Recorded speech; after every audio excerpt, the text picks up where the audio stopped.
of the change in value of exotic cars in the last 5 to 8 years is completely superficial. It is literally the shallow ability to front wealth.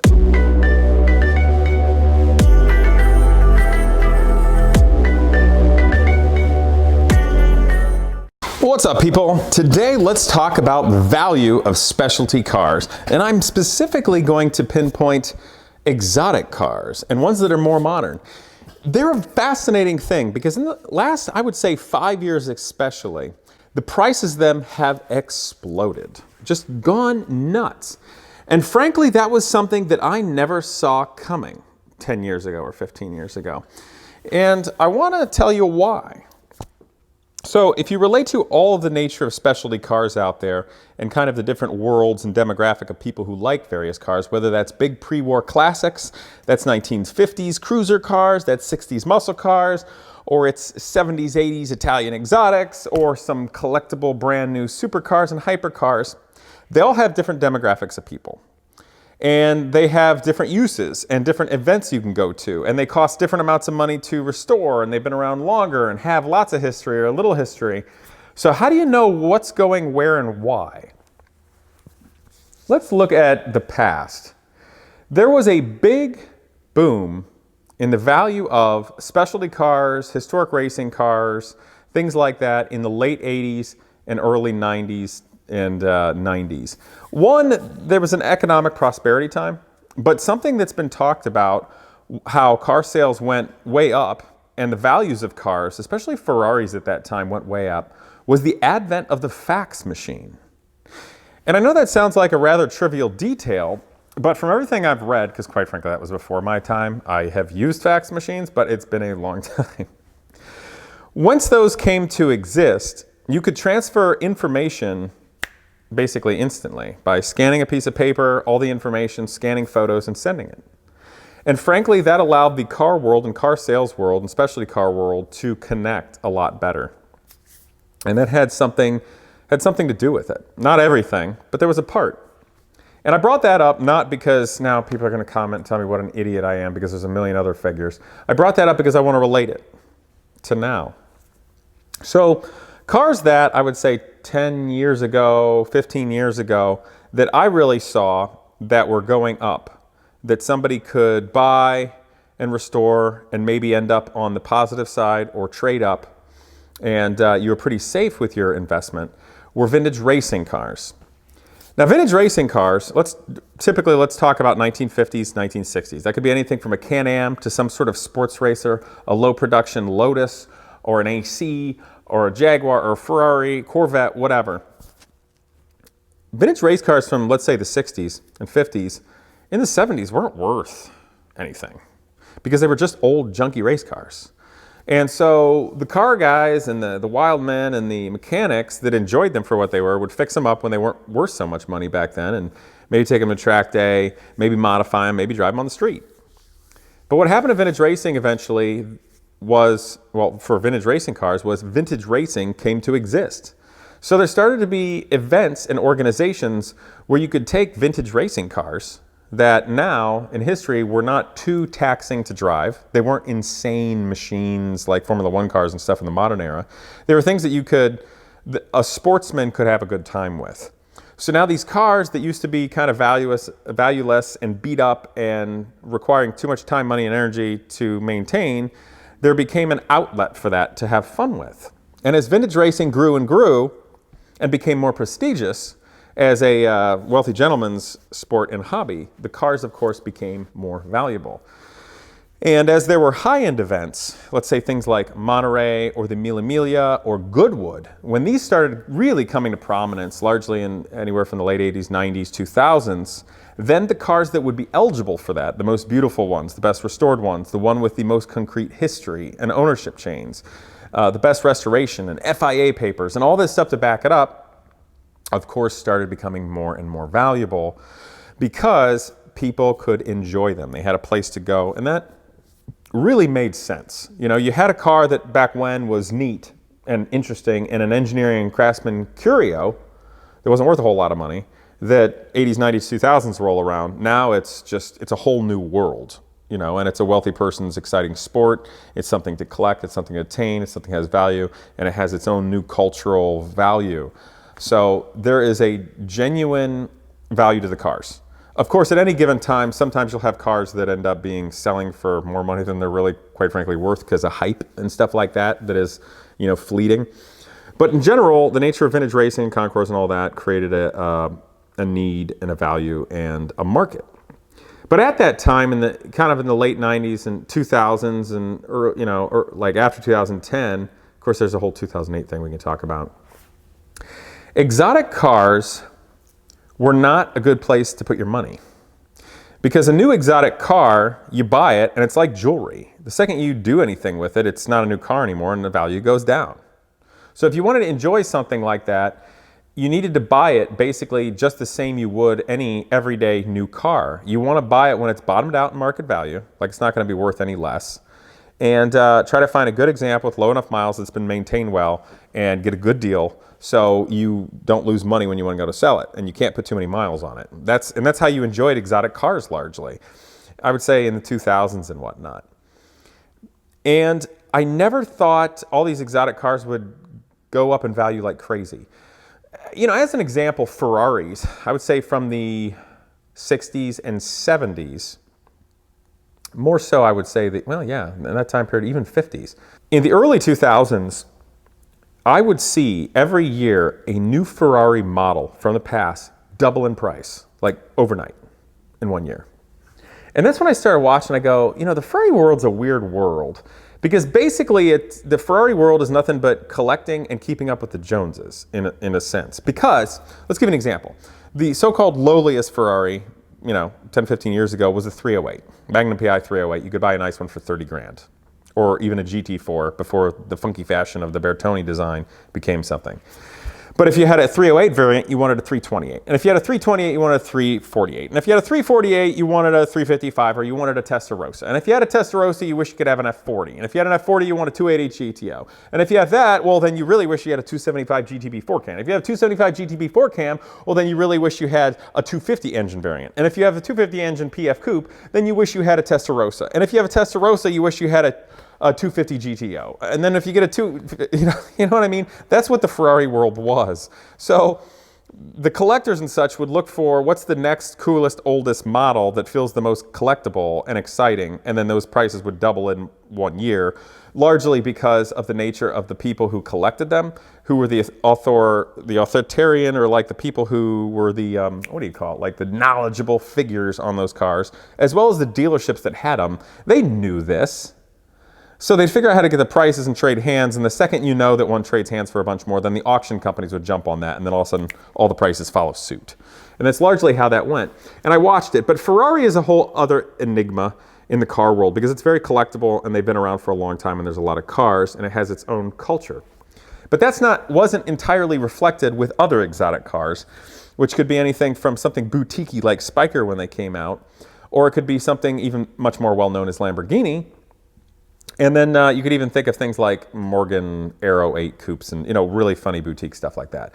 But Lamborghini 10, 15 years ago as a manufacturer was kind of weird. There weren't that many pretty Lamborghinis in the past. And I know everybody's going to be like, oh, Lamborghinis are pretty. I'm so excited. No. Okay, I'm like talking classic beauty. Ferrari, over all the years, has done a little bit better job of making cars that were more classically beautiful and standing the test of time.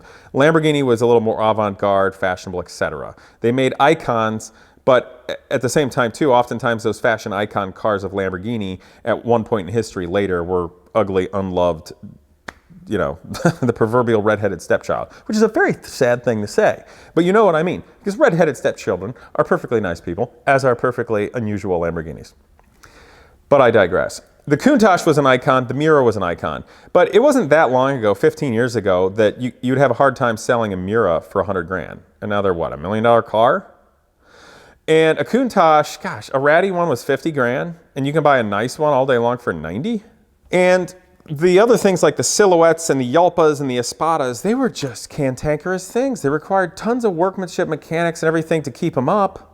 And they don't necessarily, you can't leave them outside because they're hand-built works of art that'll corrode and fall apart. So you could buy them cheap if you're a good mechanic. And there were people that loved them and didn't mind putting more money in it than they were worth to keep them. But times have changed. And those cars that were sort of unloved and icons that people weren't that excited about now are so popular that there are people literally selling shares in like a Lamborghini Countach. I remember a guy from the general New York area call me up because they have some turbocharged Lamborghini Countach that's some ugly color, and he's selling shares in it. I am not buying shares in a car I can't drive. And I'm thinking, we have reached a point of hysteria when people are selling shares in a car. This is going to fall apart. That's my personal opinion. Okay, maybe it won't, but something seems sick and wrong here when 5-10 years ago, these cars were not loved that much because the cars have not changed. Your ability to enjoy these cars has not changed. See, vintage racing cars, back when they were just old racing cars, you couldn't do anything with them. And then vintage racing happened, and now there's all kinds of things. But exotic cars didn't really have those same events. They're still just street cars. And people don't really track them hardly ever, let's be honest. And there's things like Cars and Coffee where you can go hang out with people, but that doesn't really reflect the massive amount of value shift. But what I've seen, because I've watched it from kind of the sidelines, because I haven't been in it, I've been building Genius Garage and doing race cars and such. Social media, literally how I'm speaking to you right now, became the vintage racing events for old race cars for exotic cars. I hope I said that metaphor decently, or simile. Basically, I'm saying that the reason exotic car values are through the roof and over the top, it's not because the cars are any more useful or there's things to do with them. It's because people can go on Instagram, Facebook, social media, Twitch, YouTube, you name it, and flex. And it has become this wild, like, thing on the net to where now there's fanboys. Where did that come from? It was less than 10, it was like 6-7 years ago that people didn't even want to get their exotic cars out in public or show them because they just wanted to enjoy them in private and not have people all up in their business about money or being ostentatious or something. That was not long ago. Everything has changed. And the thing that I look at it as, and I'm not knocking exotic cars because I love them, I think they're super fun. So much, and I would go to say the majority of the change in value of exotic cars in the last 5 to 8 years is completely superficial. It is literally the shallow ability to front wealth and look like you have wealth. And that's where all these prices have exploded. Okay, sure, there are events that are like tag along to high-end concours. I can't even think what, like Concorso d'Italiano. It's a beautiful event, so you can take your exotic car to. But that alone doesn't make these values blow up. Social media is the driving force behind it. And the true thing about this is, I've said a lot of times that car prices are artificially inflated, and largely by auctions. I don't like auctions. I haven't liked them since they started, because I saw what they were doing. They're puffing up the prices, they're driving it too much, and it's turning it into the cars into a collecting thing where they go off into some wealthy collection and vanish. I'm a car guy. I like to see cars driven. I like to see car people be able to own them. And so suddenly these cars have become a wealthy person's prize, and rarely do they see the light of day. And I think that's sad. That's the point. But with these exotic cars and these classic cars becoming worth more money, dealerships, little dealerships and brokers pop up around the country because they want in on the action. Like I said, the guy with the Lamborghini in New York that's selling shares in it, that's insane. Like, first of all, even if the Lamborghini's worth, I don't know, $250,000, $500,000, $1 million, that's like, there's plenty of people in the world that can just buy that car. The fact that people are selling shares in it and there's some perfectly normal people putting, I don't know, $20,000 or $50,000 into this car is just like, oh my God. It's neither here nor there. But these dealerships and brokers and such are also driving the prices up because they want to make money. They look to see where they can buy an exotic car, a classic car, something that's hot. They get it, they put it on their website, they crank the price up, and they hope. That's what they're doing. And also the nature of the way exotic cars and classic cars are going up, like this, the projections are going up more than some people could borrow money from. So you might have a dealership where somebody has this big credit line and they're buying cars. Well, what happens when car prices finally tank? That's largely what happened in 2008 at the housing crisis. Loads of people were getting loans they should not have gotten loans for. 2008 was a funny time for cars too. They dipped down, but then they came back stronger than ever well after that. I guess because people decide if they're going to invest in something, they want to at least invest in something they can put their hands on and look at, which is understandable. But it disappoints me, and I've been saying to people, be careful. And the reason I say be careful is for car prices to continue staying where they're at or going up and stay that way, like actual genuine value, a market demand, and not something that has a house of cards or is somewhat superficial or driven by speculators, dealers, and brokers. If it's actual value, that means our world culture and Western culture itself has completely changed to value these things that much. But I don't think it has. I think this is a bit of a big puff that has to do with the rise of certain aspects of social media and driven by these other places, and exacerbated also by the ability to get loans on these cars now and people being speculators and such. It's possible that could work, but in my own opinion, looking at it, I don't put that much stock in it for that long. I don't. If I had some hot cars right now that were worth a bunch, I don't know if I'd want to hang on to all of them, especially if I had a lot of money in them. So I really do think the exotic car world is going to take a hit in value. And I'm talking exotic cars of everything from, shall we say, the supercar era, like mid-engine V12 stuff or flat 12 stuff, like barrel-ended Boxers, Countaches, to now. The barrel-ended Boxers, the Countaches, the Miuras, they're kind of classic. I think they're okay. But I really think stuff from the 90s and 2000s and newer is going to take a big hit in the future. I think. That's my thought. It seems like too much. And then when you look and you taper all the way down the line with all the other cars that are up, I got to be honest, like there's so many cars out there and I just don't think they're worth what people are saying. I'm not paying 60 or 80 or 100 grand for a stupid Ferrari 308. It's not fast. They made quite a bit of them. The car prices are very likely to come back down unless the culture's totally changed. But what really did it, I think, is hugely Instagram and social media and the ability to flex, which is also sad to me because, one, car prices are so high that people and car guys don't enjoy them as much. I don't get to enjoy them as much. I used to enjoy cars like this a lot more 10 years ago. I don't really get to anymore now. And there's a lot more of me out there. And I also don't enjoy cars for superficial reasons, and I don't want to flex. So when people are just doing nothing but flexing and they can't drive or work on their car anyway, that kind of kills it for me too. So it's disappointing. Also, I feel like I have another point. I wish I had the point to make, to tell you right now. But oh yes, here's a good one. So check this out. And this is something nobody's talking about. These super hyper exotic cars with massive amounts of electronics, name it, Ferrari, McLaren P1, basically all the new McLarens, all new Ferraris, like twin, dual sequential transmission with the clutch, dual clutches and all these complexities. I know these things are all new, and you guys haven't necessarily paid attention to cars as how they age over the decades. But do you know how expensive these cars are going to be to maintain when they start failing? Because they will. When these dual sequential transmissions and clutches start failing. When the hybrid systems and battery packs and things like Ferraris tank because they weren't charged properly or discharged properly, and all of a sudden you have, bills way into the six figures to fix these things. 10, 20 years, they're still going to be stupid expensive to maintain, or especially if this exotic car world takes a bit of a hit and a dive, and also these things are idiotically expensive to maintain because they're drive-by-wire, fly-by-wire, steer-by-wire. They've got CAN bus systems and all these computers that are integrated in everything to make it shift and push the clutch and do everything. And suddenly the car is fritzing out and is completely undrivable and it's a lemon. Do you really think those prices are going to stay awesome? I don't think they are. I think they're going to tank. And I think what's going to come back in the future with supercars and sports cars is a renaissance of a basic and pure sports car. Because frankly, I don't want, I'm just going to throw round numbers out there for an example. Let's say there's a car like a Lamborghini. It's a 12-cylinder mid-engine car, 10 or 8, whatever.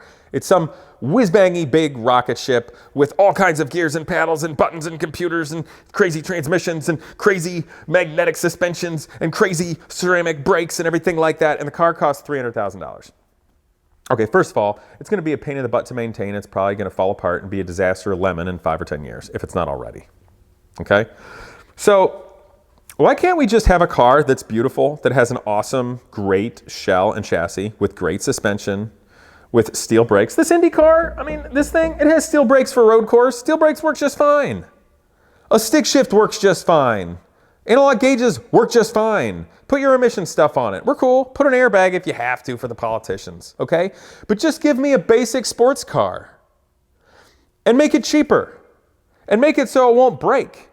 That's what I want. That's what a lot of us real car guys or in exotic cars want and like. There's a reason why Ed Bolian has a stick shift Murcielago. Not just because it's rare. It's because it's a better car to drive and live with and own. Somebody needs to start making these cars. It's incredible. Porsche actually still makes a manual transmission. Good for you guys. And these are the Germans. They're supposed to be the whiz-bangy technical ones, right?